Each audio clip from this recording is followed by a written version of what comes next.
अस्सलाम वालेकुम। मेरा नाम तैयब ख़ाकान है और आप देख रहे हैं हमारा YouTube channel grow with Asif and Tayyab. जैसा कि हमने पिछली अपने कुछ लेक्चर्स में एचआरएम और एफएम फाइनेंशियल मैनेजमेंट को कवर किया था, तो आज हम अपने नेक्स्ट टॉपिक की तरफ चलते हैं, जो कि descriptive test inspector inland revenue के लिए बनाई गई ख़ास वीडियो है। तो let's start our next topic. तो आपसे गुजारिश ये है कि आप हमारे चैनल को प्लीज़ सब्सक्राइब भी कर दिया करें और लाइक भी कर दिया करें, ताकि हमें पता हो कि हमारे व्यूवर्स कितने हैं। और कमेंट्स में हमें ज़रूर बताइएगा कि आप और क्या क्या किस बारे में आपको स्टडी के बारे में किस बारे में इंफॉर्मेशन चाहिए। तो let's start our new topic, cash flow budgeting. आज जो ये चैप्टर जो है, ये जो टॉपिक है कैश फ्लो बजटिंग, ये इंस्पेक्टर रेवेन्यू में बहुत अहम है, क्योंकि ये सिलेबस में भी दिया गया है और ऑलमोस्ट इसमें से उसने सवाल पूछने ही पूछने हैं कैश फ्लो बजटिंग में से। तो इसके बारे में थोड़ी ब्रीफली मैं आपको डिस्क्रिप्शन दे देता हूँ। इंशाल्लाह आई होप कि आप लोग अच्छे से इसे कवर कर सकेंगे। Cash flow budgeting use for, इसमें मैं आपको बताऊंगा कि ये किस लिए इस्तेमाल होती है। What items are included in cash inflow and cash outflow, क्या क्या चीज़ें हैं जो कैश इनफ्लो में इस्तेमाल होती हैं, कैश आउटफ्लो में। What adjustment can be made in cash balance, cash balance की एडजस्टमेंट कैसे की जाती है। A cash budget is prepare to, cash budget जो होता है वो प्रिपेयर की जाता है monitor the timing of cash in cash out, make sure there is enough cash available, see if and when a bank overdraft is required, plan the timing of the purchase of a fix asset, avoid A negative cash flow situation. Cash budget बनाया क्यों जाता है? सबसे पहले monitor किया जाता है कि हमारे पास कैश कितना है, कितना इन हो रहा है, कितना आउट हो रहा है। और फिर ये भी देखा जाता है कि हमारे पास इतना कैश है कि हम आगे रन कर सकते हैं बिजनेस को। फिर ये देखा जाता है अगर कम है तो ओवरड्राफ्ट कितना है बैंक का, कितना बैंक के ओवरड्राफ्ट रिक्वायर्ड होगा। Plan the timing of the purchase of a fix asset, अगर हमने फिक्स एसेट खरीदना है तो हमारे पास क्या टाइमिंग होगी, कितना बजट होगा। Avoid the negative cash flow situation, और नेगेटिव जो सिचुएशन होती है कैश फ्लो की, उससे हम कैसे बच सकते हैं। ये कैश बजट प्रिपेयर करने का मकसद ये होता है।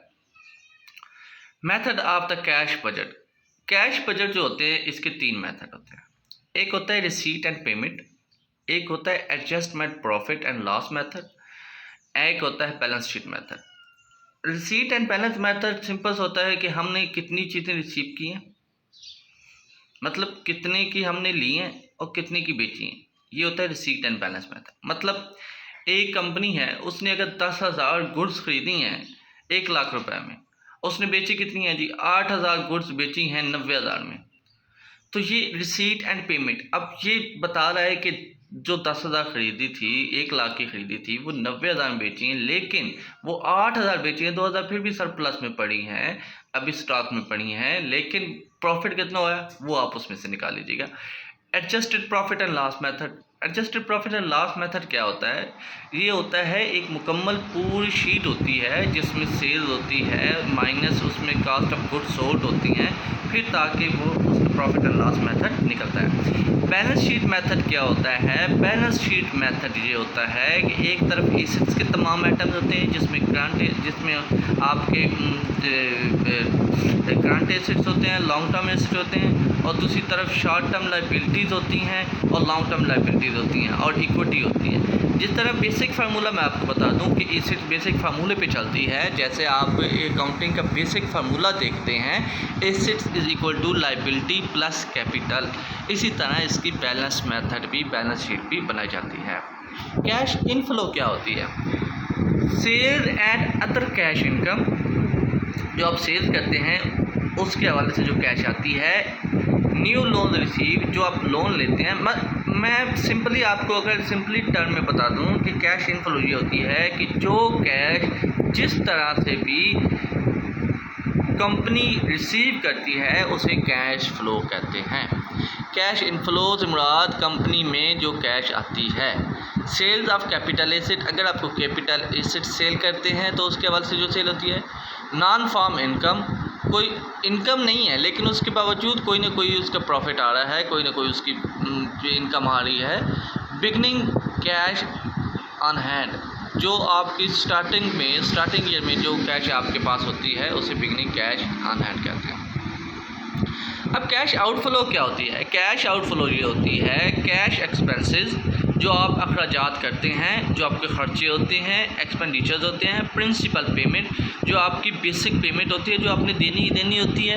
परचेज ऑफ कैपिटल एसेट, अगर आप कोई एसेट्स खरीदते हैं तो उस हवाले से जो आप पेमेंट करते हैं। नॉन फार्म एक्सपेंसेस जो आपके पैटी एक्सपेंसेस होते हैं उसको बोला जाता है। एंडिंग कैश ऑन हैंड, जो आपके एंडिंग ईयर पे जो कैश आपके पास बच जाती है उसे एंडिंग कैश ऑन हैंड बोलते हैं। ये था हमारा कैश आउटफ्लो। तो इससे का नेक्स्ट टॉपिक में हम इंशाल्लाह अभी फिर बनाएंगे, तो वो भी आपको जल्दी उसकी वीडियो भी मिल जाएगी। फ़िलहाल आई होप कि आपको कैश आउटफ्लो तक अच्छी तरह समझ आ गई होगी।